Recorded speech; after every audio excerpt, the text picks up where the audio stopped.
Okay, good evening, ladies and gentlemen. It's now 5:30, Monday, July 9th, 2018, and I'm calling the meeting of the City Council of Paris to order. The invocation will be given by Pastor Bush, followed by the Pledge of Allegiance, led by Mr. Hughes. Everyone stand, please. Let us pray. We address you as our Lord and invoke you to hear our petitions on behalf of all the citizens and our concerns. Only let us not forget that as we seek to understand the needs of the least among us as though it were our concern, and as we remember that though we gain the world but are wary not to lose our soul, we claim this time of meeting in your name. And I pray this all in your Son, our Lord Jesus Christ's name. Amen. Amen. I pledge allegiance to the flag of the United States of America and to the republic for which it stands, one nation, under God, indivisible, with liberty and justice for all.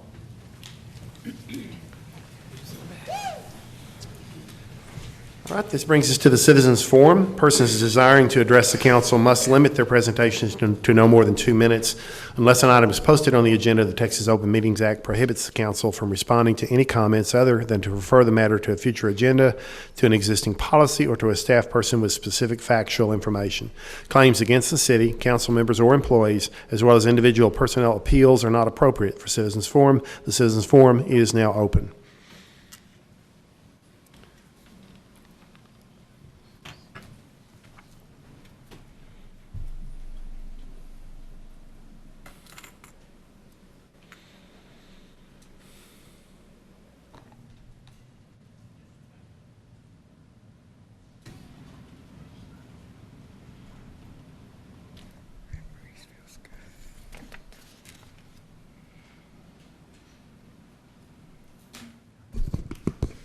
Good afternoon.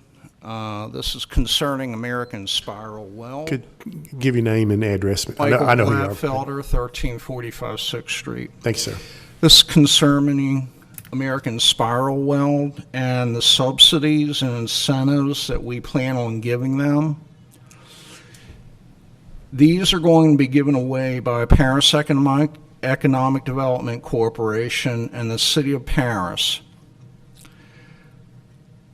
Per employee hired, it will cost the taxpayers, the subsidies broken down for each person hired here amounts to anywhere from $50,000 to $70,000 per employee. I hear all these terrific Republicans talking about how they hate handouts, how they hate enabling this and that. This is one of the more socialist programs I've ever seen. This is a job program, and you're giving away our farm in order for these people to come. Any business that is so unethical as to take these types of monies in this amount, they're nothing but parasites, and quite frankly, I don't want to see them here. This can add up to no good, and this is way too much money in incentives. I'm sorry, but we don't need them. Thank you.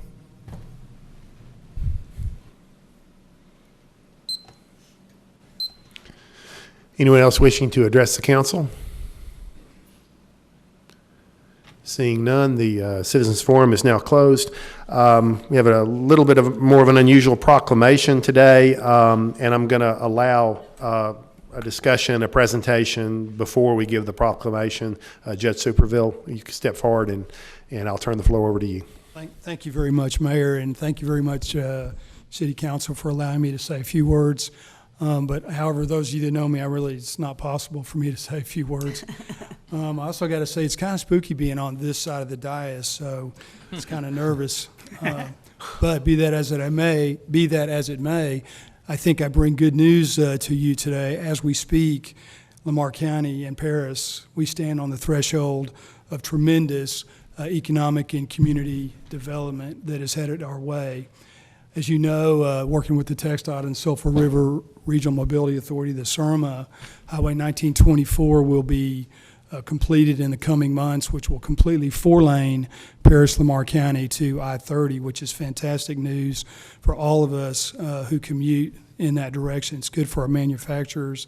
It's good for our citizens.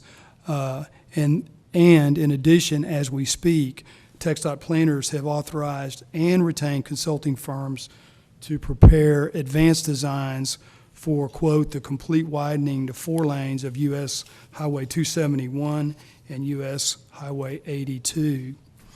Although much construction work has already been authorized to completely widen to 4 lanes of U.S. 271 and U.S. 82, Lamar County and Red River counties remain virtually, not completely, but the only 2 counties that construction dollars have not been authorized to completely widen to 4-lane US 82 and US 271. In fact, we are virtually the only 2 counties that has not, that those construction dollars have not yet been put forth. TxDOT engineers in the Paris district, the Atlanta district, and the Tyler district favor these projects.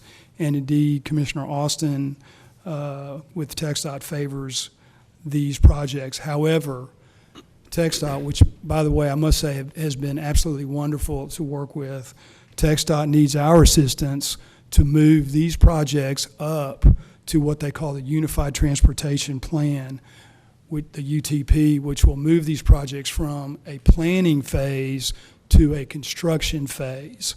They can stay in the planning phase for years and years and years. If we can get it up to the UTP, I think we get inside a 10-year window, and I've asked one of the engineers to come forward and talk a little bit about that. These projects need to be put on the Unified Transportation Plan. To do that, TxDOT has asked for our community support. Our job is to inform through proclamations, letters, and emails the TxDOT that we favor these projects.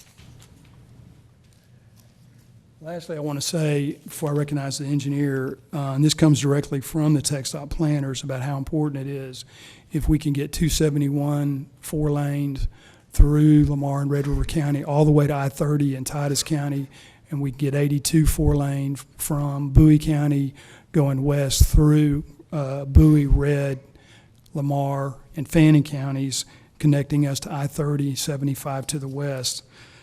TxDOT planners actually state that that if we are able to complete these 2 major highway corridors, it will place Paris-Lamar County at the literal crossroads of major multi-lane highways with great connectivity in all directions to some of the largest industrial and commercial hubs in the country and the world. So I stand here before you tonight to request that you join us in a proclamation in which you fully support the complete widening to 4 lanes of US 271 and US 82 in Lamar and Red River counties. The thing that we are talking about doing is, number one, getting a proclamation from your esteemed city council. And then secondly, I would request a letter on letterhead from each of your members to Mr. Paramanantham, the district engineer, and then email that to Mr. Dan Perry. And I've taken the liberty of some handouts kind of instructing this, and I'd like to kind of pass it out to the room, where the city council sends that information up. Commissioners Court will address this tomorrow, and then we ask the public to do the same. If I could do that, and Mr. Mayor, if I could approach and hand out some of these, let me just give you one, and then maybe your clerk could make copies for everyone if I may approach. Sure. You don't have to ask permission to approach, Judge. It's a little complicated. It's simply a proclamation emailed and snail mailed to the district engineer with an email to the planning engineer, and then I'm going to ask the public to send emails as well. At this time, with your permission, I'd like for Mr. Dan Perry to come forward and kind of give us some better details about where we are and what is what is planned in the near future. And this is really, really good news. So if I may, Mayor Dan, do you mind coming up just for a second? Thank you. This is Dan Perry. Thank you. I'm Dan Perry. I'm the Director of Transportation Planning and Development for the Paris District TxDOT, located here in Paris on North Main. The judge asked me to come speak with you about where we're at on 24, or on 271 and 82. Propositions 1 and 7 that were passed by Texas voters in the last few years gave us the ability to redirect money instead of going into other funds and to going into transportation while they should. And that's given us the ability to go out and plan ahead of time on projects. Used to, we had to have money in hand before we could do any engineering. We can actually go out and engineer projects now before we actually have construction dollars. So what we've done is we have retained engineering firms to develop 82 West, Paris to Honey Grove is a good way to think about it. 82 East, which is pretty well Blossom, all the way to the Bowie County line, all the way through Red River County. 271 South from Paris to the Sulphur River on the other side of Bogota, which is our district boundary. We've also received funding to go ahead and construct part of 271 from Paris to Pattonville. That money is sitting in the year 2023 right now. So what we've told that engineer is, hey, go ahead and break that out for us early, get that done. But keep designing, keep developing when we want them to get this thing pushed out as far south as we can get it to get 4 lanes constructed. Tomorrow morning, the Paris District is going to let the biggest construction project in terms of dollars that we've ever let. We're going to let a project that's going to widen 82 in Fannin County from Bonham to Honey Grove.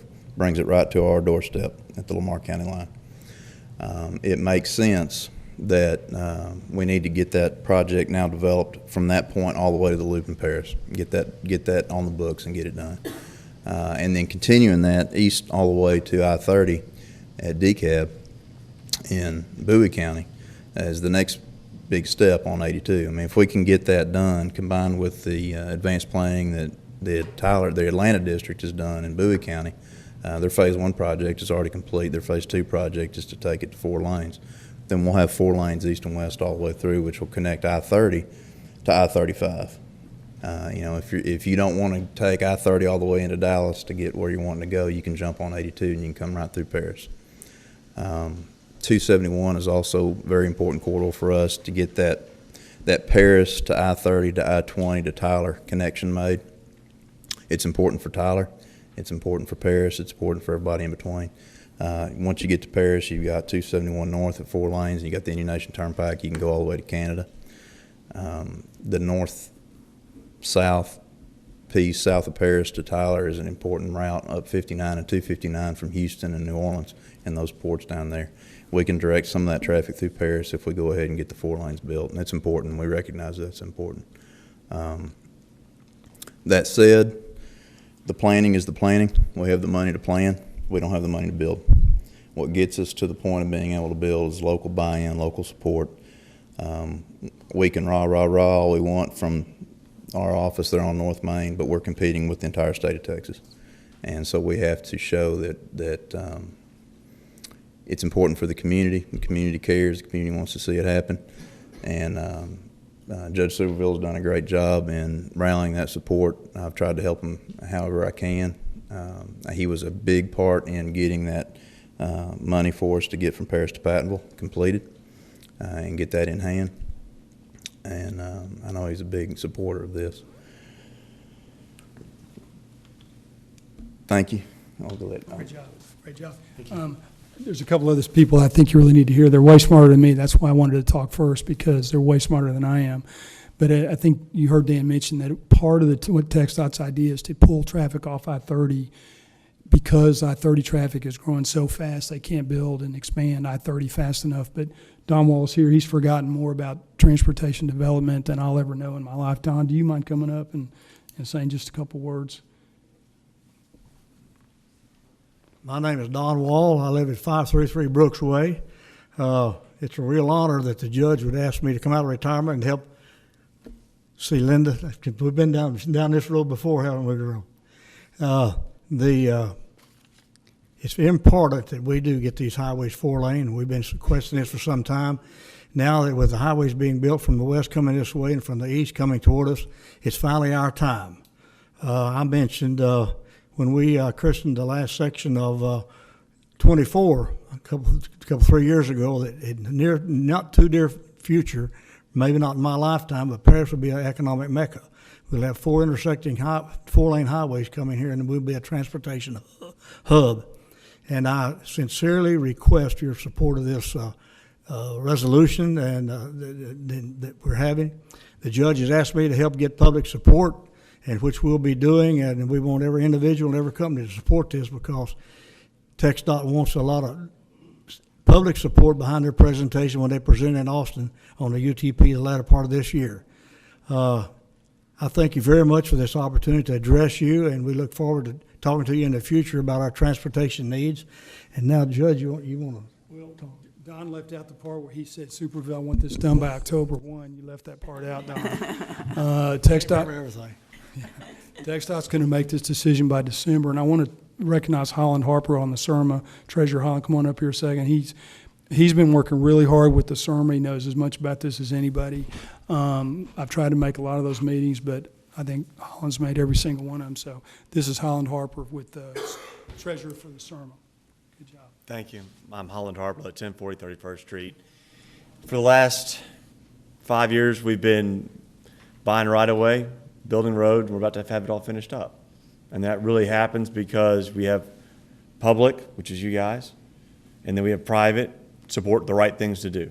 And in this case, if we get 82 across done and we get 271 south, we can ensure that we have productivity and growth in our community, which is Lamar County and Paris, Texas. So while we are on the planning stages, it's important, and it's very important that if we get that, because we keep pushing this over and over, and all of a sudden, I mean, they're going to drop $73 million in Fannin County tomorrow. That's what's going to happen to 4-lane those roads.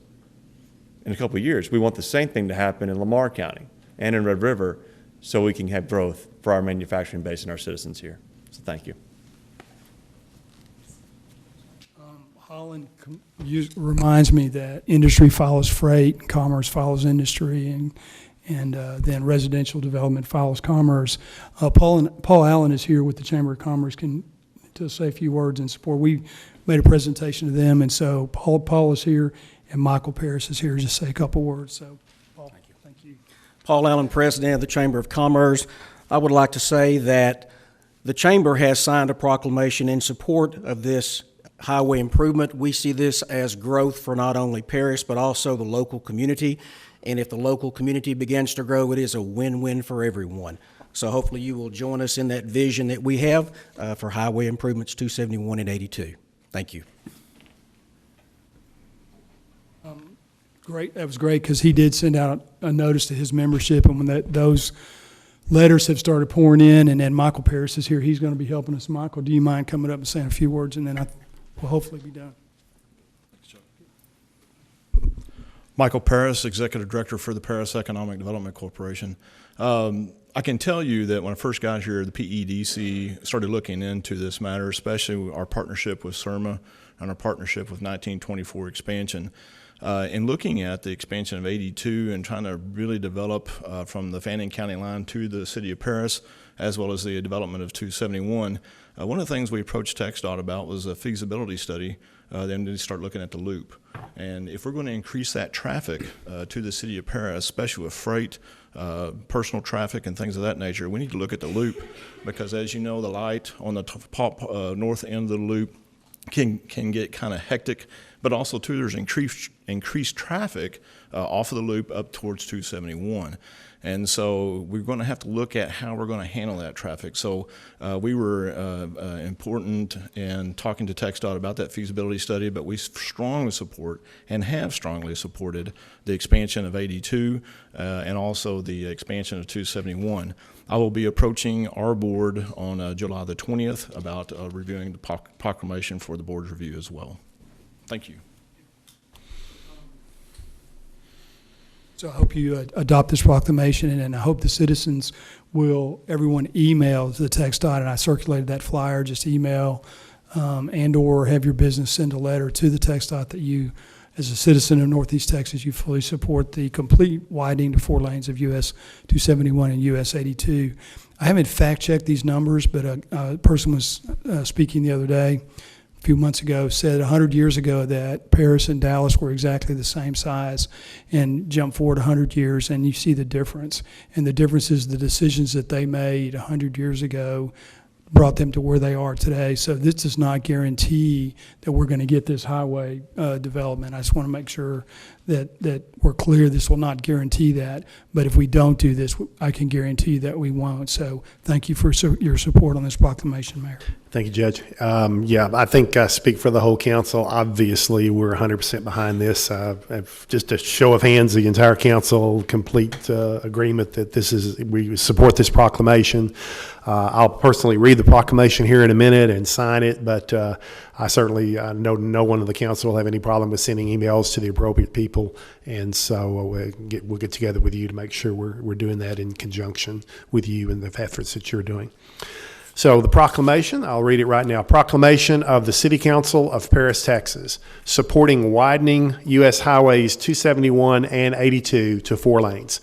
Whereas the complete widening to 4 lanes of US 271 and US 82 would provide Lamar and Red River counties with increased safety and greater connectivity to some of the largest industrial and commercial hubs in the country and the world. And whereas the Texas Department of Transportation is currently developing its 2019 Unified Transportation Plan, which should be completed by December 2018, and which will determine which projects are funded. And whereas the planning tools that rank projects are based on safety, congestion, connectivity, and economic development. And whereas the complete widening to 4 lanes of US 271 and US 82 in Lamar and Red River counties will have a profound impact on safety, connectivity, and economic development in our region.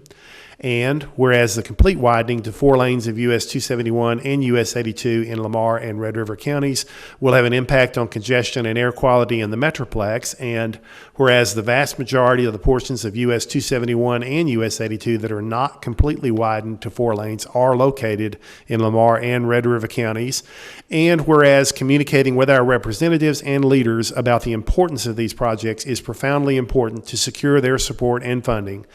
Now, therefore, be it proclaimed that the City Council of the City of Paris, Texas, respectfully requests its elected representatives and leadership to request the Texas Department of Transportation to include the complete widening to 4 lanes of U.S. Highway 271 and U.S. Highway 82 in both Lamar and Red River counties in the 2019 Unified Transportation Plan. And that's a proclamation.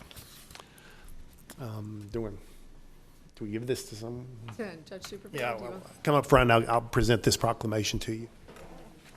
Hey, get your picture taken, y'all. Sorry.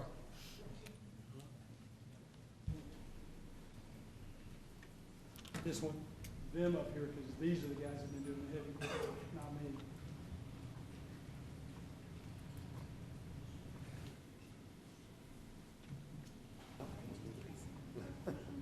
Okay. So I want you to step in there. Someone.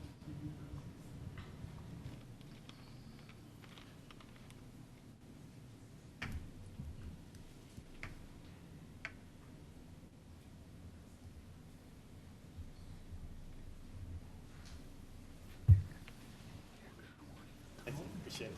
Thank you. I appreciate it. Just hang on. Appreciate it.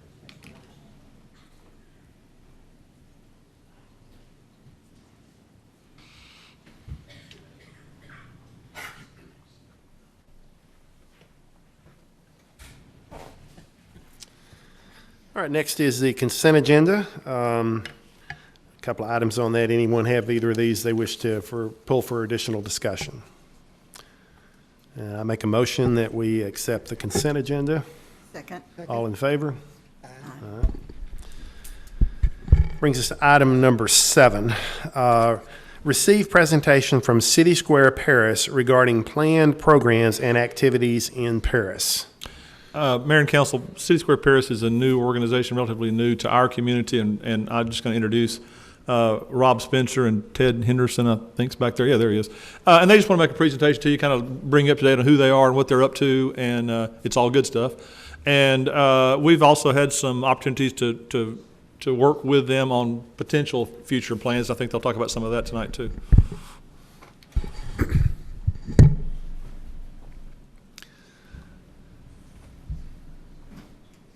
All right, well, yeah, step on up and introduce yourselves. And oh, there you are. Okay, welcome. Thank you for allowing us to come today. Thank you for giving us a moment of your time to tell you about City Square Paris. First, let me do some introductions. I'm Ted Henderson. I'm the Executive Director for City Square Paris. We have with us Rob Spencer, who's the Chairman for our Advisory Board. We have Steve Hyde and Scott Avery from Paris Regional Medical Center. They're on our Advisory Board. Also have Rochelle Hodge and Shay Bills on our Advisory Board. And back in the back, we've got Jim Clark, one of our original founding volunteers, with us tonight as well. So again, thank you for allowing us to be here. I've got a little statement prepared. It says, although we're celebrating our first anniversary here in Paris, this has been a journey that started almost 3 years ago. A group of volunteers were organized to begin a mentoring program for at-risk youth in the Paris school system. Each volunteer visited their student once a week to read with them, eat lunch with them, or just do an activity together. From those interactions, the mentors began to learn more about the children's lives at home. They began to learn just how prolific poverty is here in Paris. Seeing that there was a greater need, these volunteers organized themselves into a group committed to fighting poverty in the community. They became known as One Paris. In order to create greater awareness, One Paris and the United Way facilitated 5 poverty simulations throughout the community. Some of you all might have participated in those poverty simulations. We had over 250 people participate in that, just to create awareness of how prolific poverty is and just the effects that poverty has on families and individuals in the community itself. They began to research other opportunities and other poverty-fighting programs and found City Square. City Square is a nonprofit organization dedicated to eradicating poverty in Dallas. Their founder, Larry James, began with a food pantry and over time developed 17 different programs dealing with poverty and its various manifestations that debilitate families and communities.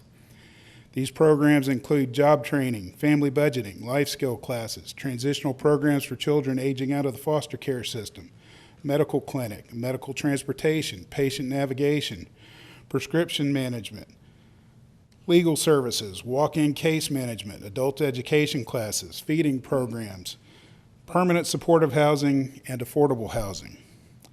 This last May, City Square celebrated its 30th anniversary. City Square's mission is to fight the causes and effects of poverty through service, advocacy, and friendship. Larry became a mentor to the group and soon agreed to bring One Paris under the umbrella of City Square. This new organization became City Square Paris. Our goal in Paris is to work with the community, the city, and other service organizations to fight the causes and effects of poverty. We're excited about the prospects of hopefully coming into a partnership with the city for the possibilities of a rec center on the west side of town.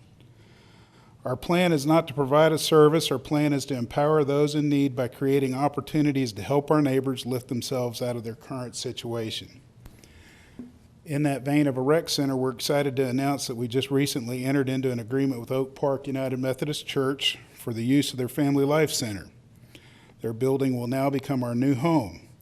We will begin to offer community activities, neighbor support services, and open our doors for like-minded groups to begin utilizing our building and providing programs. It's all about neighbor helping neighbor. It's all about hands up, hand out instead of hands up. Excuse me. It's all about a hand up and not about a hand out. So that's a little bit about what City Square Paris is all about. We're also excited to announce we've also hired one of our first employees. We've hired a gentleman by the name of Gary Savage. Some of you might know him. He's going to be working part-time for us to coordinate our activities at our new facility. And he sent me a little statement he wanted me to share with the group. So let me open up the phone. I apologize. Said, I'm looking forward to working as part of City Square with our youth in Lamar County to promote unity, inclusion, self-esteem, and positive growth. What we sow in our youth today will be what we reap from our youth, young men and women tomorrow. And so, with that being said, I'd like to turn the podium over to some other folks who'd like to share some information with you about City Square Paris. I think Rochelle Hodge would like to come up and speak to you at this time. Hi, I'm Rochelle Hodge. Did you know that 2 out of 5 kids living in poverty in Lamar County? That is twice the national average. Families in poverty are often moved frequently and make difficult budget trade-offs without affordable housing. As a teacher at Justice Elementary, I witness kids moving back and forth multiple times a year. Research has shown that for every residential move before 2nd grade, a student's math and reading scores drop relative to their peers, and the gap is not made up over time. The impact is even worse and more severe if this child changes schools, which results in a 3 to 4 month math decrease and reading. Imagine a student moving multiple times during the school year. Children living in poverty are also less likely to get the food they need to live healthy lives, experience poorer health, and are at higher risk for developmental delays. Getting a child a stable environment goes a long way in reducing these effects, and Rob will share with you about that. Hello, my name is Rob Spencer, and 2 years ago, I began mentoring a child at Justice. Over these past 2 years, he has moved 4 different times. We are committed at City Square Paris to address the affordable housing issue that we have, along with the significant poverty issue as well. 2 out of 5 kids live in poverty in Paris. That's twice the national average. That's a family of 4, $25,000 a year or less. We have a significant opportunity here to make a difference in this community. Affordable housing is very, very necessary to help stabilize families, to keep children from having to be moved, and to allow these families to have more spendable income. If a family makes this much income and they're spending this much on housing, they don't have much left. We want to move the needle back. So we've been exploring different opportunities, and one of the ones that we're excited about, we're trying to make numbers work, and it's a complicated process with tax credits and all these different numbers that move around. But one of the groups we're working with right now to try to come up with a way to make a significant difference is Paris Regional Hospital. And I'll ask Steve to just come forward and say a word about that. Thank you. My name is Steve Hyde. I'm the CEO at Paris Regional Medical Center. And it looks like my address is 3050 Oak Creek. So just reading the instructions there. I'm new to Paris. Not been here but about 1.5 years. But I have been impressed with many things of the city in terms of the heritage here and all that's been done. I think the great healthcare that goes on here in many, many areas.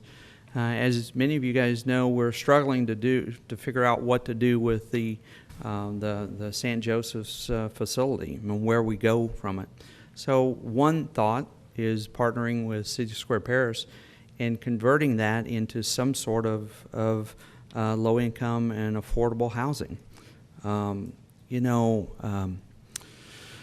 When I read the history of where the property and hospital came from there, it was bought by and brought together by a bunch of nuns who had a vision for the poor in this community, and their vision was primarily through healthcare. And I just think it'd be a wonderful thing if that tradition could continue in a different focus, maybe not in healthcare, but primarily through affordable housing, given there's such a need that we have in the community. There's some real advantages to have it cohorted in one building for security and safety and parking and various things like that. So it's a vision. I don't know if we can pull it off or if there's the resources to do it, but it certainly is worth exploring, and that's what we're doing with City Square Paris. Would this be something that would benefit the community, and we'd like to explore that as we move forward. So thank you. Thank you, Steve. I forgot my address as well, 2830 Oak Creek. 1,200 housing units short. That's a lot of homes. We have a lot of gap to make up. I'm convinced that we are swimming upriver, and the current is stronger than most of us realize. But to be able to help stabilize families and give people an opportunity to have a way out of poverty, housing is the key. And we are committed to that. We're excited. We've been talking with the city and exploring other ways to make a difference in this community. And we just wanted to come before you, kind of tell you a little bit about what we're doing, what we hope for. And we look forward to working with you and others to make a difference in Paris and Lamar County. Thank you very much. Thank you. I think the council, again, you may have a comment, but I think if there's anything we can do to help y'all, let us know, and we'll certainly be willing to partner with you on any projects or any ideas. So if you need the council's help on something, come to us. So, thank you. Item number 9, discuss and award a contract to Richard Drake Construction for the Church Street reconstruction project in an amount not to exceed I skipped 8. I'm so sorry. My apologies. Sorry. Item number 8, receive presentation about the pump track project. And this is another presentation, not a presentation. Brandon Bell's going to make a presentation to you, and we have a video to show you about the pump track project. This is a project that our plan now is to use some of our park bond fund money from 2017 as a grant match for Texas Parks and Wildlife Department grant application, which will be going on later this summer. Brandon? Yeah, sure. Brendan Bell, board member, Lamar County Chamber of Commerce, 3325 Robin Road. I'm sure some of you guys have at least seen something in the newspaper about the pump track, maybe seen the Facebook page, checked out some videos. So we're here today just to kind of update you on the status where we're at with that. And I do have a video that's going to kind of go into more detail, but just tell you as of today, we're at 130,000 in private donations. That's 80 individuals. The cities, as John said, earmarked the bond fund in order to facilitate this. And the VCC has a line item in their budget for $50,000 to accomplish this goal. And then we're going to make an appeal to the Texas Parks and Wildlife for a one-to-one matching grant that's going to come up with the rest of the funds needed, around $500,000 to complete this project. One of the things that we started doing back about 2 months ago with some members from the Visitor Convention Council, the Civic Center, is just looking over what we could do to bring events to Paris and to capitalize on the assets that we have already. We have the Trail de Paris. We have, timely enough, the Tour de Paris coming up next weekend in its 34th year. That event brings in about 80% of non-local riders. So we see this cycling in Lamar County is a major draw and something that over 34 years has been built upon layers.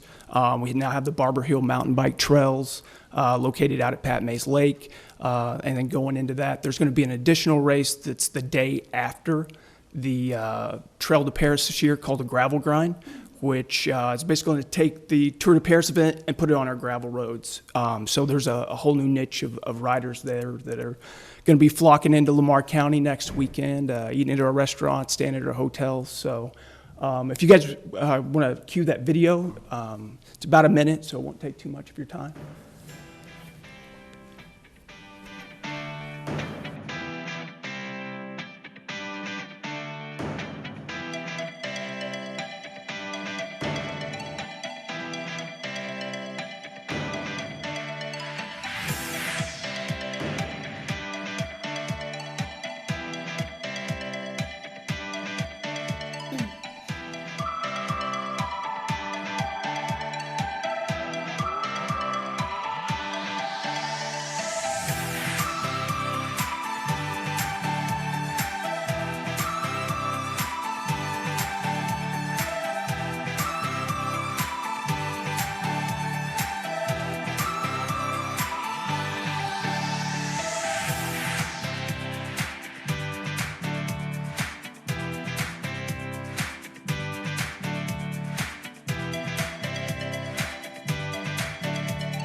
So yeah, that's kind of the vision that we have. The pump track really, to us, serves as a crown jewel of what will be a cycling mecca for Texas, for the South, and something that's going to bring people into Paris for decades to come.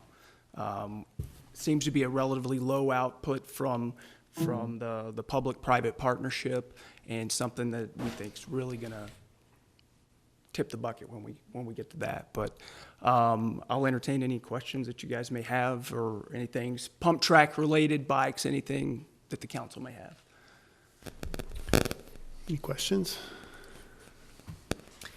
Yes, of course. I was at work today, and one of the officers that I work with said that the entire city of Sherman, Texas, is waiting for this pump track to be built, because there's apparently a big contingency There is. of pump track enthusiasts. Yes, ma'am. They're waiting to come over here.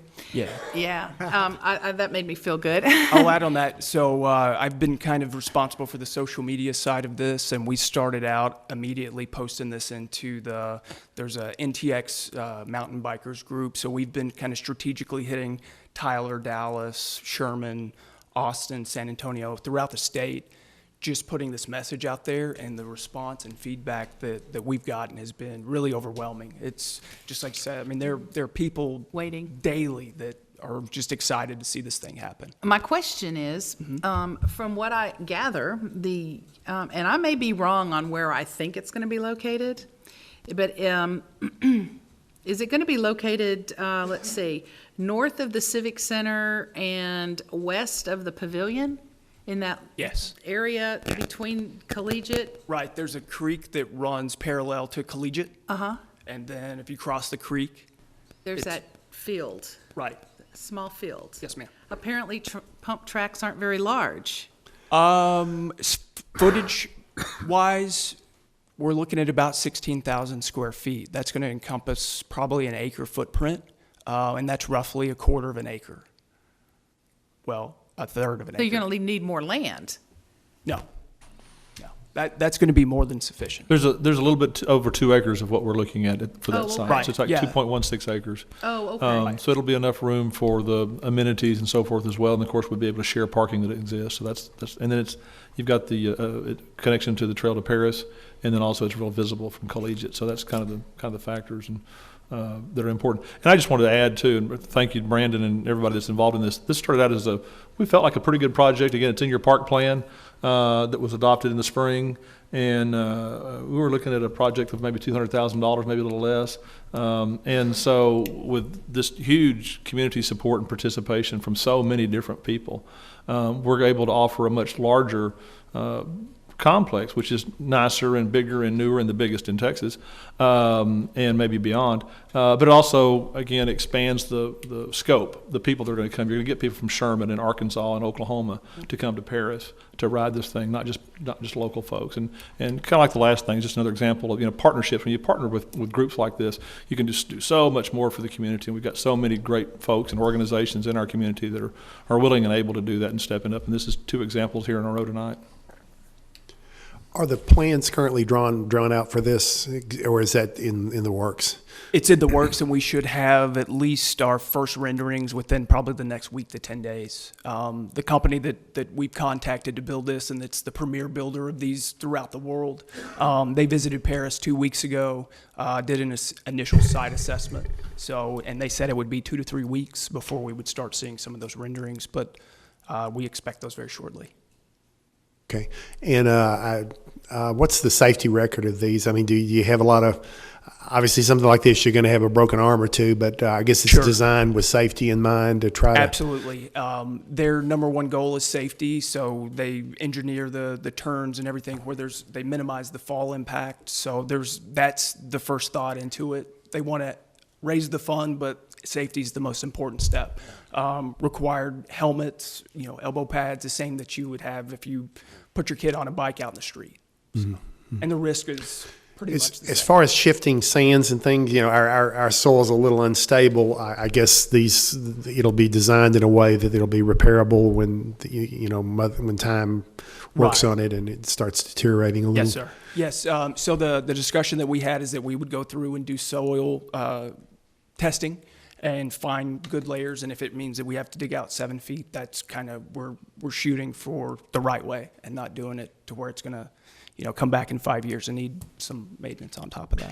Is there controlled entry and exit to it, or is it pretty much just open? Anyone, anytime can go? That's, I think the vision of the people involved is for it to be a free-for-all. Anybody that wants to go there at any point in time, I think there would be just like with all city parks, some kind of enforced deadline that you shouldn't be there. But it's a free-for-all, anybody, anytime within operating hours. Any plans for lighting on it? Yes, sir. Yes, Okay, there would be that- lighting. At the start, So it'll that would have an be- lighting.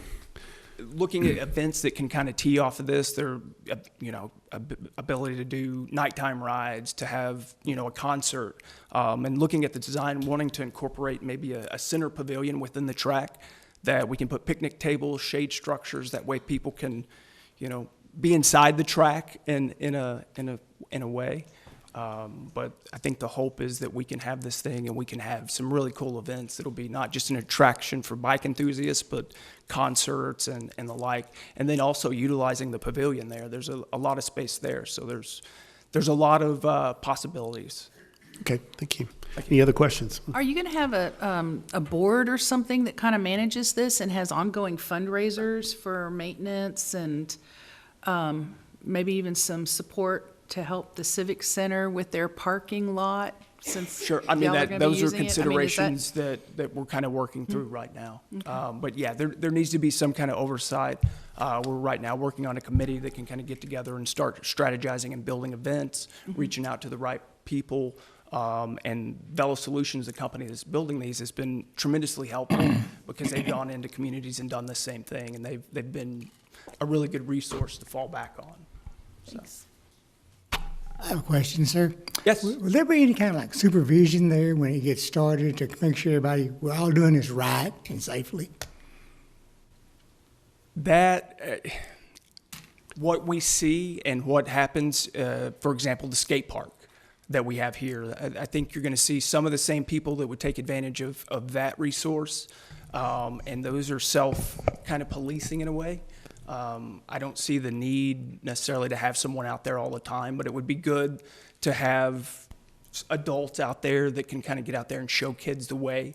And that's going to be on us as a community to have responsible people out there. I'll volunteer. There's going to be like a liability to the city, like, 'cause you're going to have kids that's going to want to go out there at night. And it's like if somebody get hurt, is there a liability to the city? It would be a play at your own risk, similar to all the other city parks. As far as that goes, I don't think that the city is, if a kid falls and breaks an arm at a city park, I don't think that there's. Only if we've done something specifically negligent that we Right. knew about. Right. Any other questions? So this isn't an action item, this is a presentation, and this will, if the council agrees with this, we would pass a resolution later on. Thank you for your presentation, Thank you. sir, very much. Brandon? Thank you. Okay, now we will get to item number 9, which I already read, but discuss and award a contract to Richard Drake Construction for the Church Street reconstruction project in an amount not to exceed $3.1 million. Ms. Easton? Thank you. The city has planned the reconstruction of Church Street as a part of the 2017 Street Bond Program. It was number 1 on our list, so we've been working on it from the start. The project includes full-depth pavement reconstruction, sanitary sewers, storm sewers, and a short stretch of water line, curb and gutters, and sidewalks. On June 14th, we hosted a bid opening, and we received a single bid from Richard Drake Construction.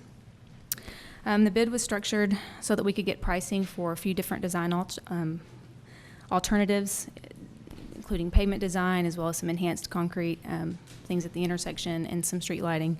So that's why this bid looks a little different than what you might normally see. But the low bid from Richard Drake Construction was for $2,922,117.65. So while we only received 1 bid, we do feel like it's a legitimate and worthy of consideration. Richard Drake has successfully performed on our past street projects, and they've been the low bidder, significantly low because they're local, on at least the last 2 bids. And so while sometimes with only 1 bid, it questions the the opportunity there, we do recommend that we award this contract and move forward. The recommended award is for the asphalt pavement section without either one of the two add alternates. The first was for an enhanced pavement design in the Kaufman intersection, and the second was for street lighting from Kaufman to Clarksville. We don't recommend that we award those at this time, so this would be an asphalt section for that bid amount. And then after the bid opening, and as you heard at the last council meeting, we received a request from a property owner to move the sidewalk to be directly behind the curb so that we would remove that grassy strip. I wanted to address that this evening.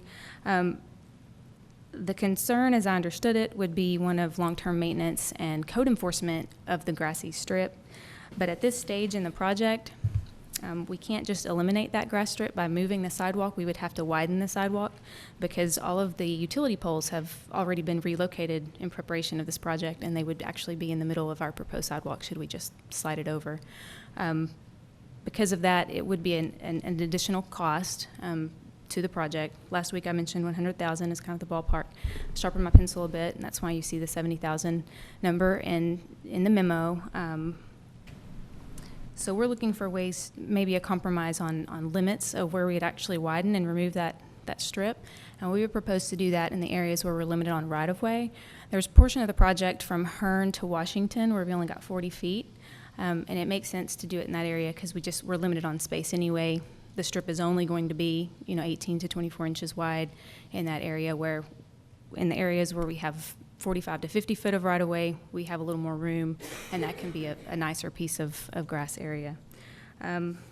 If we were to do that, the additional cost of the project would be approximately $32,000, and we would look for ways to absorb that elsewhere in the contract. So at this time, we recommend award of the contract to Richard Drake Construction, and we'd be happy to take your input for the preferred sidewalk. Okay, I've got a question on asphalt versus concrete. Could you address, you're recommending it in asphalt. Is there a reason for that? The price was almost identical. Yeah, there's $24,000 difference, which was way closer than I ever thought it would be. Yeah. I was expecting a bigger differential there. Because of the houses that we have to maintain access to throughout construction, we're going to have a lot of mobilizations. It's about 6 blocks by the time we're limiting the contractor to how far he can go before he has to come back with each pavement layer. And an asphalt section would allow us to basically put down a base layer and you can drive on it. So once we get the lime stabilization complete, which would be full width, take maybe a week to do that step, assuming good weather. And so residents are inconvenienced for that week. But then after that, we get a layer of asphalt and you can drive on it. And so what we would propose is we do those blocks and then come back at the very end and do a nice smooth layer. It'd be a nice smooth ride. Also considering, our ability to maintain concrete streets versus asphalt. It's what we have most here. So that's the reason for the recommendation. I mean, we just put in Pine Bluff and it was concrete, and so Part of what the was the rationale for doing that and not doing? I don't understand why we would do that for that. As I understand it, if a street is annexed by the city, it's required to be concrete. Is that correct?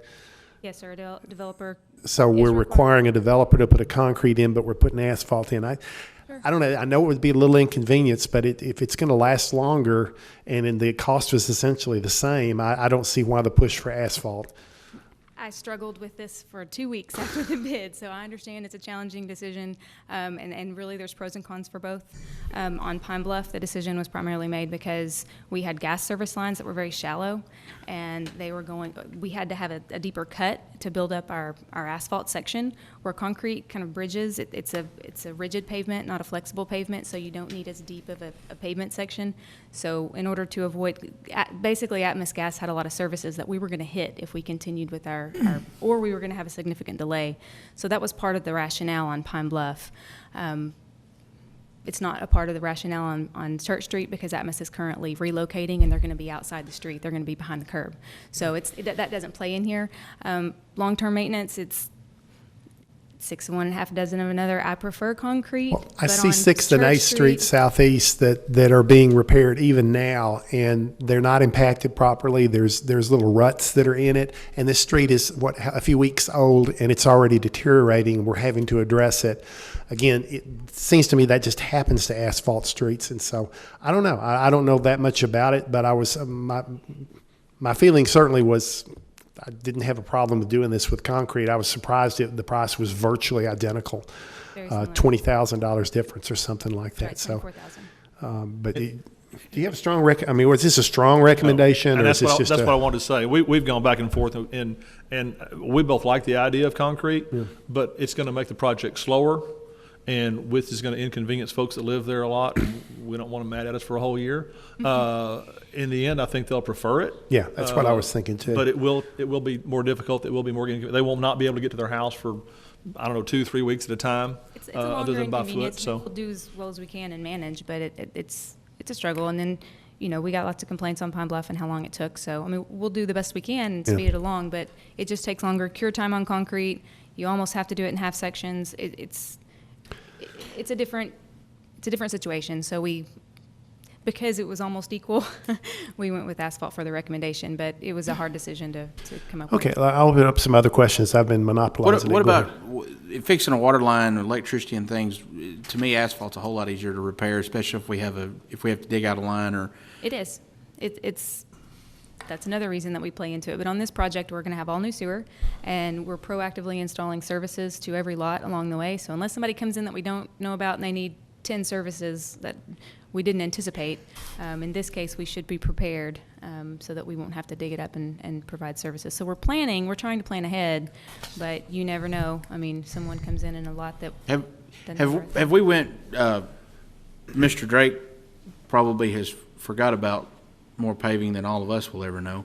Have we talked to him though? I mean, he may have some better ideas too on the base or some other things to maybe kind of cut some of the costs. But for cost savings. Yeah, but what would be his insight on the project? He's obviously the bidder on it. I didn't meet with Mr. Drake himself, but I met with Reggie Horton and some of their team just to see what we could do, if there's anything that we could change up. But I don't think any of us would recommend any changes to the pavement design. It's a very good pavement design, and it's intended to last for a long time. And that's the difference you see from, say, a 2-inch overlay, where you really don't fix the subgrade, you don't fix all of the issues that you have under your pavement layer. It's just kind of a nice surface. This street is going to be different. We're going to have lime stabilization and 10 inches of asphalt, and it's going to be built to last. So we want to make sure that we have all of the utilities correct before we pave it, because we don't want to dig it up. But they wouldn't recommend the best change. thing about asphalt too is if there is an issue 5 to 10 years down the road, we can spot mill it and fix it.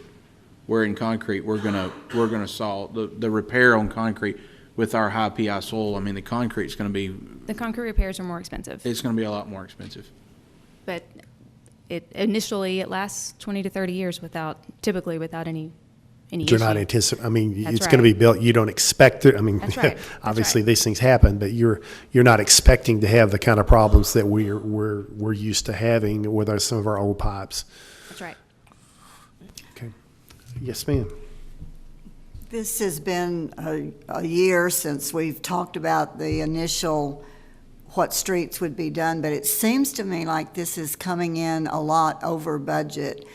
Is that because material has gone up so much in the past year, or what's the difference here? Yes, I think we're seeing an uptick in material cost. We've also extended the sewer on Church Street. We originally weren't going all the way north, but there's some areas that currently the houses were served out the back to 3rd Street under other structures, which is not the way to do it. And so we've extended the sewer project. It added a little bit to the project, but it's the right thing to do so that we can safely provide sewer to some of those homes that don't currently go that way. Material costs, I'm told, are going up, and I've also, in my conversation with the team from Richard Drake, if we don't award this soon, then it's going to go up again. I'm told it's been going up about every 3 months. They have a new price, so they try to lock in these contracts as soon as they can. So that's what we're seeing. You know, we had 2 successful bids that were under budget the last time. Again, I think we're fortunate to have a local contractor that's hungry for these projects. But this one, again, the mobilization alone, it's multiple mobilizations. It's not like they can move in and just pave the whole street in one day. It's going to be move in with lime, move in with asphalt or concrete or whatever paving section, and just still accommodate all the residents on the block. So you have to be sensitive to the neighborhood. So you feel like, everything being equal, the asphalt that you're planning would last as long as the concrete? I don't know if I'd say that, but I think that the repair of it down the road, so say in 20 years, Concrete should still be fine in 20 years. It's got a 20 to 30-year design life. Asphalt doesn't. It might need a new surface. But I think the city of Paris is more prepared to pay for a surface treatment than an all-new concrete street. Does that make sense? Mm-hmm. So some of the streets that we have in place today that are concrete, that are at the end of their design life or in really poor repair, we almost need a whole new project to replace some of those. It's hard to make a patch repair. I mean, you can do a patch repair for a cut, but where we have... Then why are we requiring all new streets to be concrete? I just want to do what's right. I want to do what's going to Right. last the longest, and I don't have it's not my street I live on, but I just want us to make, it's difficult, but I want to make the correct decision here. I can see pluses and minuses, but I'm getting conflicting things, that the city wants concrete streets, except now then we're talking about, well, actually the asphalt's better and for this and that. But I see asphalt streets that have just now been put down just weeks ago, and they're developing the ruts that will turn into potholes, that will turn into repair things. And this street hasn't even been in place but literally a few weeks. And so that's what concerns me. But the asphalt, again, I don't really have a strong feeling one way or the other. I'd like to make the correct decision here. Well, a concrete or an asphalt street, either one, is only as good as the subgrade it's placed on. And that's going to come down to, methodology. Did they do it right? Were the inspectors on site? Was everything the way it was supposed to be? I can't answer that for streets that were built 30 years ago or more. I don't know. But we would make sure that those are in place today. So either way, we're going to get the best street that we can. But your main reason for pushing the asphalt was resident convenience? Constructability. And in the future, when we do need a new surface, it's going to be more feasible for us to do that. I've been here a little longer now and seeing our budget and how we can afford repairs and things like that, and I think it's worthy consideration. Full replacement of a concrete street is just more expensive than a new surface, and that's what we're doing on a lot of our street bond programs. We're doing a new surface, and they're nice, and they dress it up, and it's going to be good. You can't necessarily resurface a concrete street. One of the disadvantages we have on a lot of our streets, majority of our streets here, because of the age of the community, is that most of our water and sewer lines are under the pavement. And in newer cities and in newer subdivisions, you typically build those under the sidewalk or under the yard. And so when you have a break, you don't have to go dig up your brand new street. And so that's one of the advantages to asphalt too. And in those new subdivision regs, they're not supposed to build under that pavement. So you've got a nice concrete street. And if you have a water leak, you don't have to go dig it up. Here, if you have a leak, whether it's asphalt or concrete, you've got to go dig it up. And obviously asphalt is easier and cheaper to dig. So I think as an engineer and a manager and public works director, we all like concrete better because it lasts longer. But almost all of our streets have water and sewer lines underneath them. Mm-hmm. And we're replacing them. So they ought to last 20 years too, but water lines and sewer lines sometimes break when you don't expect them, even the new ones will. So that's what worries us too. Well, my inclination is to go with your recommendation, but I just want to know the rationale for it. And I don't really, again, have a strong feeling, but it sounds like y'all were kind of 50-50 on this as well. Do you have any feel for what the residents want? Have they been spoken to? I mean, that would, to me, if we're right on the edge here, can we improve this without specifying? Do we have to specify? Yeah, you can always change that. You can approve your contract. This is an amount not to exceed contract of 3.1 is what the recommendation is. You can approve that. Constructability is something that the city engineer is already going to be working with those. She mentioned that they're going to work together trying to find a way to pay for the other concrete anyway. So it can always come back to you. We can do some research and bring back to you. But it'd be good to go ahead and get the award approved because they're going to need to fix their prices, and that's going to be asphalt prices though. So maybe I need to change my answer because the vendor needs to fix their asphalt prices here in the next. And we need to make a decision. If we need to do it, then I'm going to have a problem with doing it. I think I want to change my answer to no, you need to do it now one way or another. Well, because their prices are going to change on them. Concrete, I like the idea of concrete, but the high PI soil we have here, it's going to move. It's going to crack. We're going to repair it in the next 5 to 10 years, whichever one we do. We've seen that and I'm thinking we'll get a little bit longer than that, but there's always that possibility. We get a hard winter and freeze and water sitting everywhere or snow or something. I mean, that's just inevitable. And then we have a lot of traffic. To me, that the asphalt makes more sense I think. Okay. The other issue we need to discuss is this compromise with moving the sidewalk too, because we have to have that, I guess, in this as well. Any discussion or feeling on that? So it's going to go from Washington to Hearn, Mm-hmm. and that would be the strip. Removed, so there would not be a grassy strip from Hearn up to Washington. There's, on the south end of the project, it's kind of a commercial area anyway. You've got the tire store and those buildings there on the corner, and then you've got the trail. And so logically, I think it makes sense. It's a little bit wider, closer to the trail, and we're limited on right-of-way, so we can't make the grassy strip larger. I think it's a good stopping point, and then from that point north, we do have a little bit wider section. To Kaufman, just to clarify, then Kaufman to Clarksville would also be no strip, so, like it is now. Right, like it is now. And those areas both have a narrow right-of-way too, so that's the logic to it. So you're not looking at putting concrete, widen it all the way across. Now, what was the reason? Because you're speaking of the citizens being, I think they spoke heavily of wanting that at the last meeting. Well, I think their concerns were for long-term maintenance and kind of code enforcement for high grass and areas on maybe undeveloped lots or lots that aren't mowed routinely. Logic being in the more narrow right-of-way, it's all on private behind that. There's no mow strip or anything that's in the city's area. It's all on private, and it would get to an area where once that widens out, you can have a nicer grassy strip. It's not that smaller area that people tend to not want to mow or double edge, as Mr. Pilgrim mentioned. That was the logic. On the north end of the job and on the south end of the job, we have a 40-foot right-of-way, so we felt like in those areas we could be consistent and have the sidewalk all the way to the back of curb, and then in the residential section in the middle, we would leave them as they are with the grassy strips. Any other questions or discussion? So I need a motion regarding whether to award the contract, whether it needs to be asphalt or concrete. Yes, sir. There was only one bid on a $3 million contract. I want to know how it came to this. There should be more bids. It was distributed to. Number two, I remember the last 18 months, there was a whole lot of work going on in that area. And, as far as the people's inconvenience, let them use their back door like everyone else. Okay? But one bid is inexcusable. Okay, we're needing a motion first to award the contract, whether or not it needs to be asphalt or concrete, and whether or not we want to keep the strip as it is, do the strip the entire length, or do the compromise part of the strip with the concrete, moving the concrete sidewalks.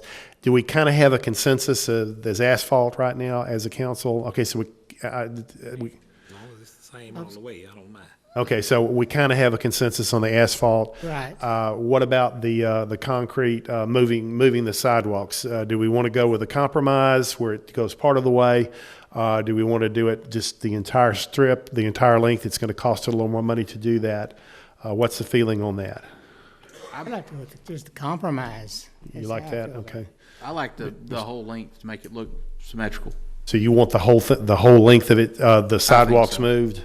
I think so. Okay, and that's what you're wanting to? And the citizens, I mean, that's what they wanted. That's what they wanted. It's going to cost a little more money, but I'm kind of inclined to agree with you on that too. Ms. Portugal, you have an input on that? I think consistency would look better. Okay.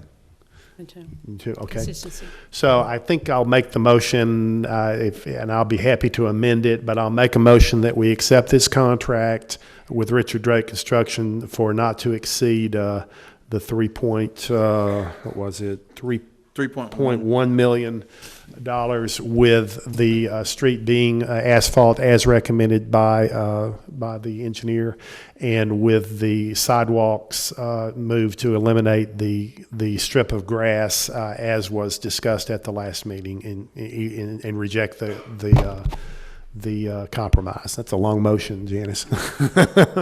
If everyone kind of feel pretty good about that, or you want a discussion before I have a second on that, by the way, before. Did I have a second on that? Okay, I'm sorry, Ms. Portugal seconded it.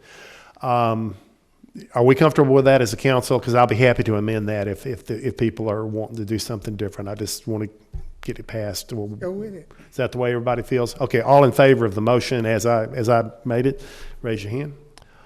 And it's unanimous, okay? Thank you.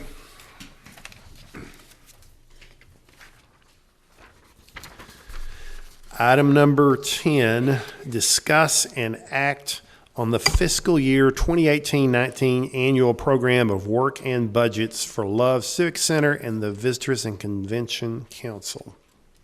Thank you.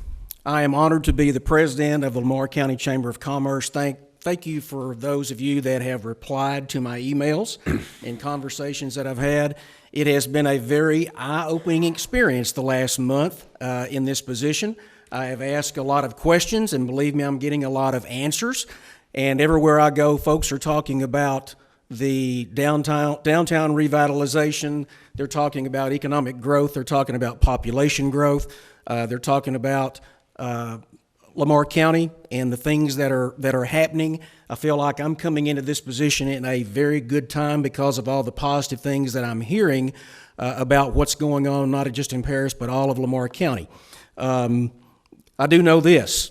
From the conversations that I have had, everybody's going to have to work together to accomplish everything that we want to happen in Paris and Lamar County, and there can't be disconnect. And I want you to know that I am looking forward to working with you side by side to make it a positive experience in dealing with the Chamber of Commerce and the Love Civic Center and the VCC. And I invite all of you to come and visit with me. I would like to visit with you one-on-one and find out your vision for the chamber as well. And because I'm asking a lot of questions, I'm going to turn it over to Mr. Bray right now to talk about our budgets, because he can answer a lot more than I can at this point. Thank you. Mayor, Council, my name is Josh Bray. I live at 8097 FM 195, and I'm the chairman of the Lamar County Chamber of Commerce. As y'all are aware, the chamber is responsible for the VCC and the Love Civic Center budgets, a job that we don't take lightly. You should have in your packets our budgets, and what I thought I'd start with is the VCC. I'm going to hit this very high level. Y'all have had a long agenda tonight, and so we'll be as specific as you want when it's time for questions, but I'm going to kind of hit the highlights. On the income side, you'll see that we are budgeting $704,000. $640,000 of that's the hot tax. Just as a side note, if you go back to 2013, we were only collecting $530,000 in 2013. So pleased to report in 2017 that we collected $676,000. So you can see whether it's just more hotels coming to town, as well as the work of the VCC, people are coming to Paris. So on the income side, you'll see the $704,000. Some of the main things that I'd talk about, when you look at the motel tax transferred out, if you remember about 4 months ago, I came before y'all asking to change that split from the VCC to the Civic Center to halves. And the long and short of that issue, for those that are new to the council, was that the Civic Center is in desperate need of capital expenditures because that building is substantially old. So that actually cost the VCC $50,000 in revenue right off the top of this year's budget compared to last year. So a major hit there. As you go down into the marketing and advertising, you'll see we spend $64,000 there. That's actually required by law that we spend a tenth there. So a big number there. If you're continuing on to the second page, you'll see the $40,000 chamber management fee. When Dr. Hashmi was the mayor, he actually requested that we not use splits. So historically, we had split a bunch of different expenses between the three entities. He asked for that to come into one lump sum. And so that's a pretty big item there. And then as you continue going through, the thing that I think that most people have questions about is how you get to a $68,000 budget deficit. And clearly, we believe in working with the city on the pump track. That's a $50,000 line item that'll obviously happen one time. And then the light project on Field 7 that y'all have actually voted to fund, we are partnering with y'all as well on that. we believe there's a real opportunity to attract softball tournaments to Paris that we hadn't otherwise had. So if you really look at the major expenses that are hurting us, it's the one-time expenses that I just mentioned, that's $63,000, and then the fact that the Civic Center has taken $50,000 that we historically would have gotten. So really a $113,000 swing, which takes us to a deficit budget of $68,000. At first glance, I really don't like that, but understand that over the last 5 years we've been building for this day. I don't believe that the VCC should be hoarding money. I think there's a real opportunity for us to do something big here. And so now is the time that we've put the money aside in savings to dip into that savings account and spend some money. How much money do you have in savings at this time? We stay in the 400 to 450,000 range, depending on what time of the month and where we're at. So, so clearly you wouldn't want to do this repetitively, but we see a pump track as being a one-time thing. And then obviously at some point we think that we'll be back before y'all to talk about increasing the hot tax. And after we get that hot tax increase and the Civic Center is fully funded and in good order, then maybe at some point you look at reversing that money back out. But that's a conversation to be had a lot further down the road. So again, you could go 6 or 7 years passing that kind of negative budget, but obviously that wouldn't be prudent to do. So I think you're going to see a more balanced budget in the years to come. So you do have a surplus. Yes, ma'am. You have between $400,000 and $450,000 in surplus. $50,000 in cash on a balance sheet. Oh, I see. Okay, so we're it's passing a not deficit surplus. budget, Gotcha. but essentially no different at your home where you put aside money in savings. We're dipping into savings that we've created over the last 5 years. Okay. And largely that's driven by the increase in the hotel tax. I will say I do think that we're being fairly conservative here. I think that the hot tax will probably outrun what we're projecting on the revenue side, and I think we're over budgeting some expenses, but that's typically the way we prefer to do a budget. Yeah. So, moving on to the Civic Center. Again, you'll see the increase in the motel tax there to $320,000 on the revenue side. That's again going back from the 3/7, 4/7 split to the halves. That's the $50,000 that we talked about earlier. If you look at some actual rent revenue, you'll notice that we're not projecting anywhere near the rental rolls that we've historically had. We were the beneficiaries of a church being at the facility for a full year. And as that church is gone, obviously the rent rolls will go down with that. Payroll expense, you'll see that's up a little bit. We feel that we need kind of a part-time guy on the as a third at the Civic Center. Historically, that's been under a different line item under contract services. So a little bit more than a shift, but most of that money has already been accounted for previously under a different line item, just moving them more to a staffed position as opposed to a contract labor. The big thing I would say on this budget, again, going back to the $50,000 that we talked about moving from the VCC's budget, you'll see a capital improvements line item that's $50,000, and that line item is specifically for capital improvements at the Civic Center. We have worked on and are continuing to work through a capital improvement plan, and we'll be coming back before y'all to present that so you'll know exactly what we're spending our money on. But that's a step in the right direction to be moving money that direction. It's going to take a lot more than that $50,000. So if you get to the end of the Civic Center budget, we're pretty well break even, about a $4,000 net income as we sit today. So very, very high level. If you've got something specific, I'll do the best I can to answer it, and I'll entertain those questions now.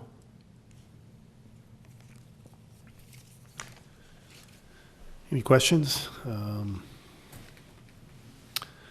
I guess not. I commend you for saving for a rainy day. It sounds like it's a rainy day. It's a rainy day. A good opportunity, though, we believe. And the main thing I would say is, and I've talked to John since I've been in this position, we believe in joint projects. And so when the city comes to you and asks for your support to help with baseball fields, when we think that we can draw tournaments in, we want to support. When public raises $100 and something thousand, and y'all put in $100,000, we want to be involved in that. And we think that there's a lot of things that can happen at the pump track beyond bicycles. I mean, there's remote control car shows that have talked about coming in and racing their remote control cars. So a lot of different uses for that facility than what we're just talking about today. All right, well, thank you. Thank you, Mayor. I guess we need to approve these budgets if the council so desires. I'll entertain a motion. I'll second. Motion to Yeah, make it motion. in a second by Ms. Stone. Okay, all in favor of approving these budgets? Aye. Unanimous. Thank you, Mr. Bray, appreciate it. Next is item number 11, discuss progress on an update to the city's comprehensive plan. Back in December, the city council discussed having a partial update to the comprehensive plan, which hasn't been updated in a number of years. Mr. Eversey's been working on that for several months, and he's going to give you an update this evening. Good evening, Mayor and Council. As part of my presentation, what I would like to do is give you a definition of a comprehensive plan, 2, discuss its functions, and 3, some comments regarding the update of the current plan. What is a comprehensive plan? It is a long-range plan to direct the growth and physical development of a community. The city official statement regarding desirable future growth and development, distribution and relationship of a variety of land uses. It is the one document available to a city, unlike others, although there are a number of growth management tools that cities have. The 2 advantages of a long-range comprehensive plan are twofold. One, it coordinates and consolidates a number of individual plans, transportation, park, land use, and different cities also address components of housing, urban design, etc. That advantage provides an opportunity to collectively correlate and coordinate projects with the potential to avoid duplication of effort and to save money as well. Secondly, and historically, the comprehensive plan is the only document that provides a unified long-range vision of what a community ought to be in terms of social, economic, and physical development. And the distribution of various land uses, where would residential, commercial, industrial, parks, schools, utilities, commercial, retail, where would they be and why would they be there? Other components of comprehensive plan definition establishes direction for the future, a function of where the future land use would be. It guides a decision-making process. All functions, and I can argue that everything that you talk about at each of your council meetings has a relationship to a future land use plan.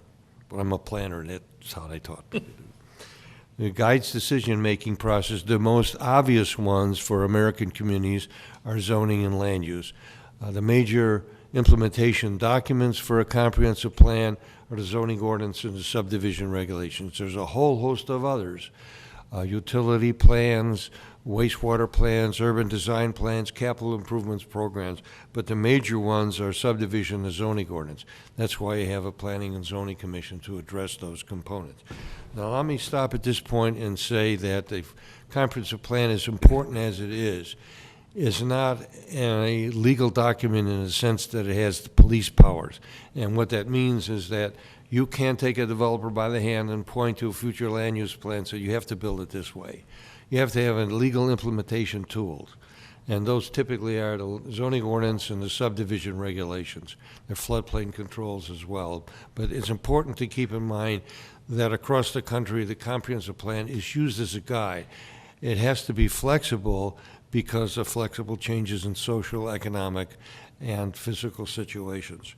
We'll formulate and recommend policies, programs, and regulations, as I've just mentioned, subdivision regulations, zoning ordinance being the most critical ones. Provides basis for implementation of land use decisions. Those typically would come from the Planning and Zoning Commission. Across the country, they'll meet once a month. Some meet every week. We meet here twice a month. Once a month, excuse me. Okay. And the staff wanted to put this in here. I want to share this, although it's obvious. Often transcends the City Council and the Planning and Zoning Commission makeup. It takes years, decades to build a community, regardless of the size. You can play political football with a comprehensive plan. Boards and commissions sit on their roles for 2, 3, 4 years, sometimes more or less, depending on the community in the United States. So if there's going to be a change in the comprehensive plan, talk to the staff. Changes are made. That's a healthy situation. But they shouldn't be wholesale. They should be incremental. In other words, the development of a comprehensive plan and its implementation is evolutionary and not revolutionary. That's why some communities have really problems with that, and they turn it into a discussion item that oftentimes has no merit or detracts from the long-range proposals. Okay, that's what a comprehensive plan is, and I can talk for 2 hours about many points about it, but several staff members told me not to do that. Now, I want to talk about the functions now of a comprehensive plan. But first, I want to mention the legal basis for a comprehensive plan in Texas. The major document directing land use development in the state is the Texas Local Government Code.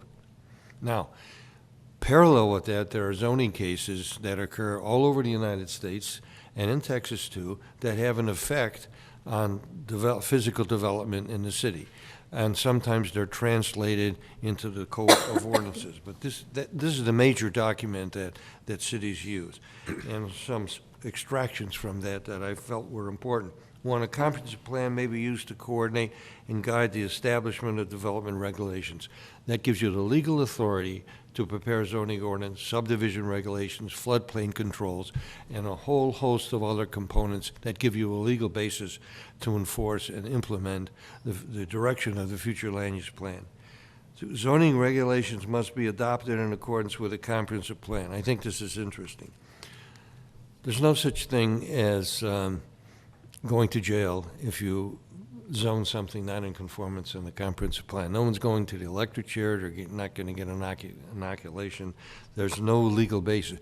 The reason the legislation put this in here, they wanted to emphasize to communities across the state that individual zoning changes by themselves, although you approve them on their merit, have to be looked at in terms of long-range components, that all cities should have in mind what the larger picture is, because the individual decisions over decades will reach ultimate development in the community.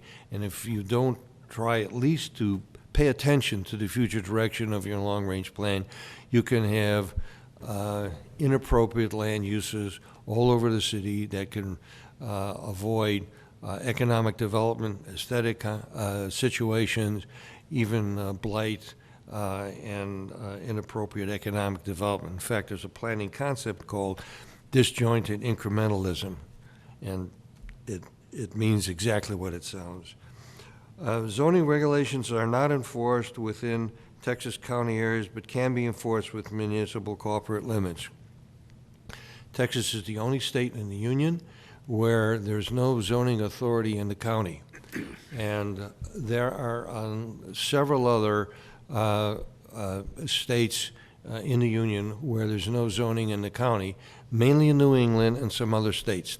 The issue there is virtually every square inch is incorporated area, so there's no vacant land available in the unincorporated area, as there is in Texas. So that presents a particular challenge at the periphery, at the borders of Texas communities. They can have wonderful planning and support and implement, and if the county doesn't support that, since they don't have to legally, that can present a challenge. The concept across the country is that counties are caretakers for municipalities. Counties don't grow, but municipalities do, so that's an important consideration. Now, in light of that, the annexation is a tool that affects the counties because we're taking land from the county, incorporating into municipality. In Texas, if you disannex property, if you're thinking about growing but we want to disannex it, you cannot annex it again for 10 years. However, an individual property owner can purchase property in the county and come to the city and request annexation for growth in that regard. What are the major components of all comprehensive plans? This is true not only across the country, but across the globe. Over the last 50 years, comprehensive plans have taken on more importance across the world. The future land use plan, that shows where you want to have future land and development based on future growth and even ultimate development. The major master thoroughfare plan, also critical. The movement of people, goods, and services is extremely closely related to land use. Density, types of use, types of goods and services will need certain types of roads. Collectors, arterials, freeways, expressways, etc. Other components are particular to each community, depending on their problems or issues, housing plans, special urban design plans, are also components of communities. Now, communities focus in sometimes after they have a generalized plan for the entire community. They're called special area plans. Fort Worth, for example, has had comprehensive plans for decades. 4 or 5 different separate special area studies are undertaken parallel with each other. What does that mean? Well, they'll focus in on particular land uses in a particular area, special design consideration, special unique considerations of road, special kinds of land uses or residents. That's a function of individual communities. Now, major implementation tools for all comprehensive plans. I know you know this, but it's important to mention. The zoning ordinance includes the text and maps. Subdivision regulations and other implementation tools, a number of which we have here. Now, the zoning ordinance text gives you the regulation by which to evaluate the different land uses as reflected on a zoning district map. Now, wherever feasible, ideally, the zoning district map should be in conformance with the future land use plan map. To the extent that it isn't, it creates a wedge for developers to come in and say, look, you didn't respond to your future land use plan, and you haven't done this for years. I did my economic study. It's only 2 months old, so my recommendation is even better. That's one example. The other point I want to make is that it's perfectly appropriate. In certain instances, it's even happened here and other cities I've worked in where the zoning application request is better than what the future land use recommendation makes. Then what you do then is if you accept that, you modify the future land use plan so they're compatible and consistent and move along with the same level of credibility and compatibility. And other tools used by different communities, floodplain ordinances, which we have, and other components that make the plan implementable. Okay, there's 2 bodies that are critical, and you know what they are. The Planning and Zoning Commission and the Council. And this is true across the country. Planning and Zoning Commission reviews and considers all elements of the draft plan. That makes a lot of sense because they are the major body implementing the individual decisions that make the long-term graphic physical representation of the city. They recommend adoption of the plan to the City Council. They use the plan in evaluation and recommendations for zoning and development proposals, and they recommend updates as needed. Now, the future land use plan and the comprehensive plan is not locked in concrete. Ideally, it should be reviewed every year, and typically every 3 to 5 years, or whenever there is a change in substantial commercial, economic, or physical or social circumstances. I've seen circumstances where a great deal of time is spent on a plan, and it's adopted, and the next day a new development comes in that's very positive but requires a change. That's okay, that's what you do. After the Planning and Zoning Commission, then the City Council's role. The City Council's role is review and consider all the elements of the draft plan, adopt the plan. I want to say a word about that. Some communities are very serious about a comprehensive plan. They'll accept it, or they'll accept it by resolution. I always recommend that it's accepted by ordinance. Well, Ellen, you just said that it's not a legal document. Most ordinances, every single word is law. Well, what that does, it tells the whole rest of the world, when you adopt a comprehensive plan, we're serious about this, and it's very important to us. And that's the major purpose for that. Use the plan to consider zoning and development proposals.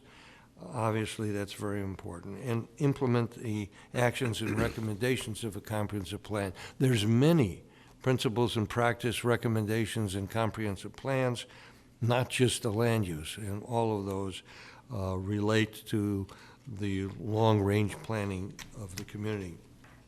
Adopt updates as needed through the public hearing process. Okay, part 3, I want to talk about that. The current plan was adopted in September 2001.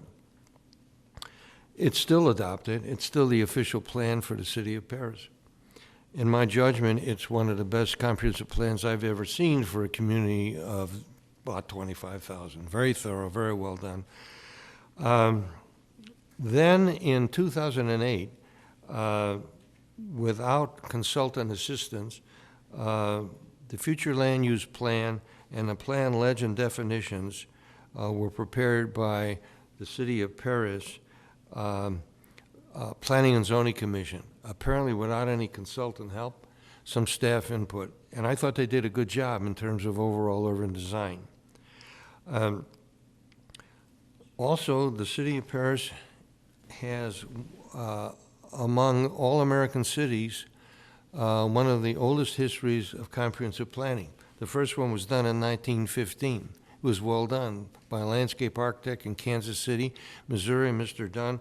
Reflected what was called a city beautiful movement in the United States and Europe between the late 19th century and the first years of the 20th century. Streets, roads, aesthetic quality, very nicely done. The others were 1966, 1981, 2001, and 2008. That brings us up to now. What the staff is doing is a modified comprehensive plan. We're going to write small sections and present that to you, go through the review process as appropriate. But I want to mention a couple things. The future land use plan and the 2001 plan, 2008 plan, the master park plan and the 2001 plan and the major thoroughfare plan in 2001, the staff is going to recommend that they be rescinded, because we're going in, and we've already started, and we're nearly in large measure finished with some of those, but we're still working on the future land use plan. We're going to recommend that those be rescinded from those dates, and you adopt the ones from 2018. We're recommending that the 2001 plan not be rescinded, because in our opinion, there are many, many outstanding, still highly relevant recommendations in that plan.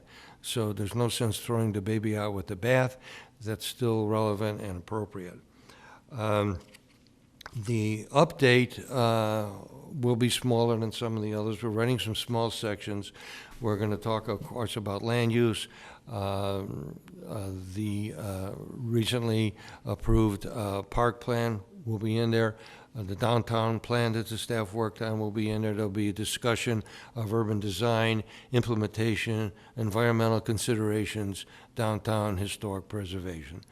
And we're excited about that, and it will continue to provide an opportunity to advance this great city.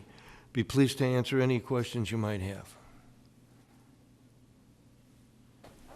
Any questions? Excuse me, I'm sorry. In all of our amendments, we have a recommendation. The recommendation is that you support what we're doing to update the program and ultimately, after appropriate review, adopt what we submit to you. I appreciate the work you've done on this. I appreciate having someone with your expertise doing what you do for the city of Paris. We greatly appreciate it. You're very kind. Thank you, Mayor. Do anyone have any questions for Mr. Frizzy? I had a question I wanted to ask about, Yes, ma'am. I don't know the exact words to use, but you know, there's some inconsistencies in zoning areas. If you look at the zoning map on the city of Paris and you see, I guess that's spot zoning. Well, And, you know, I'll let you go through and then respond to that. and the incident that we just came out of a couple of months ago with the veterinary clinic and determining the difference between commercial and general retail. And that, is that also part of this plan to kind of get some consistency in there? Well, at this point, we're leaving the note, there's a couple questions there. We're keeping the categories, doesn't mean that you can't change it, for commercial and retail. The largest reason for that is this is a modification and not a full-blown program, and when we want to do it in a reasonable period of time. But Ms. Knox, the zoning ordinance, as you know, defines commercial or business-oriented uses into commercial and retail districts. To change those would be very, very substantial. Not that we can't do that. That could be an appropriate next part of this if you wish. Okay. Now, what communities have done for the last 20 years is not calling retail, retail frankly is commercial. What they do is based on the scale of commercial use. Correct. Neighborhood use, then it would have community use, regional use, highway use. So all those uses are commercial, but it's a question of intensity. Gotcha. A flower shop is a commercial use, but so is an automobile dealership. The second thing on spot zoning, we try to be very careful about that. I know. There's typically three elements of spot zoning. One, it's not compatible with the comprehensive plan. Two, it pays special consideration and attention to an individual property owner. And three, doesn't provide a benefit to the municipality. Typically, you have to have all three of those. So what we're going to try to do is make this an educational process. Parallel with your question, we're still trying to change or modify or make positive recommendations in light of preparing this update. Good, thank you. Hope I answers your question. It does, thank you so much. Any other questions? No real action item here. I guess we just need to state our support for y'all working on this, and certainly I appreciate the work you're doing. And I think as I said, we're lucky to have the people with your expertise to do this sort of work. And when you come up with a plan, I guess we'll need to adopt it then, correct? That's correct, and our goal is October. Okay.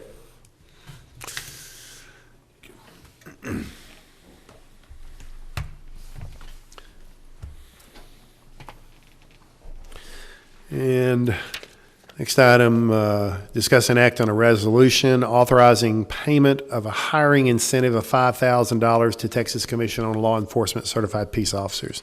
Chief. Thank you, Mayor. A couple of weeks back during our annual report and our budget request, we kind of outlined this a little bit as a program. Try to hire some certified officers who have already got like 1 year under their belt. The cost to hire somebody, put them in the academy for the 4.5-month academy is about $15,000. If we hire somebody like this, we can give them $5,000 incentive pay to come to work for us and still save about $10,000. If you remember, for us to hire a brand new officer, put him or her through the academy, put them through the FTO program, it's about 9 months to do all that. And we're trying to attract somebody that's already certified and try to get somebody on the street quicker. Sounds like a good idea. I wish I'd come up with it 2 or 3 years ago. I think that's a great idea. Question is, how come it's only $5,000 if it's going to save us $10,000 on top of that? But, I'm kind of cheap.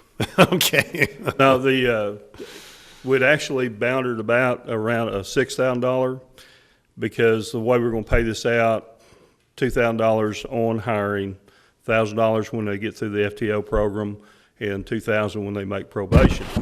We also put it up that they have to sign a contract to remain with the police department for 3 years, or they pay that back.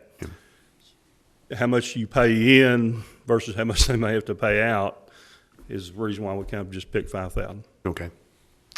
Any questions for? Yeah.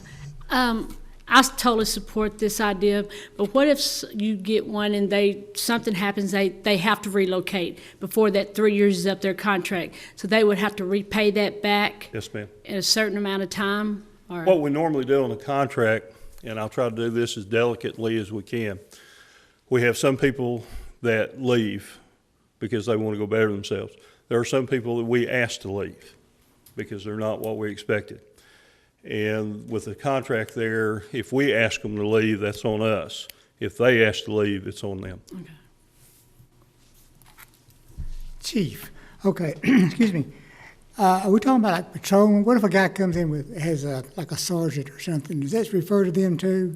It's one of those deals where everybody's going to start off in uniform patrol because we are civil service. So that's the starting position. Okay. Any other discussion, any other questions on this? Well, Wonderful idea to Yeah. Yes, combat great. that issue. sure. I think it really is a good idea. So we need to make a motion to approve this resolution. I'll make that motion. Second. All in favor? It looks unanimous. Next is item number 13, convene into executive session pursuant to section 551.087 of the Texas Government Code to discuss or deliberate regarding commercial or financial information that the governmental body has received from a business prospect that the governmental body seeks to have locate, stay, or expand in or near the territory of the governmental body, and with which the governmental body is conducting economic development negotiations, or to deliberate the offer of a financial or other incentive to a business prospect described by subdivision 1 as follows: American Spiral Weld. It's now 7:15 and we're going into executive session. 8:05 and we're out of executive session. We discussed our incentive package for American Spiral Weld and no action is taken. Item number 14, I'm sorry, we're done with that. Any future events?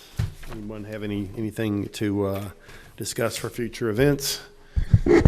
Seeing none, I'll entertain a motion. Let me just say one quick thing. As a reminder, there's not a big crowd here. When you speak, please speak into your microphones because the recording doesn't pick you up. And it's a kind of human habit. You sit straight or you sit up and you talk and the microphone's over there. So please talk into your microphone because we get a lot of those recordings on television and they can't hear what you're saying. So just as a reminder, thank you. Okay. I make a motion, we adjourn. Second.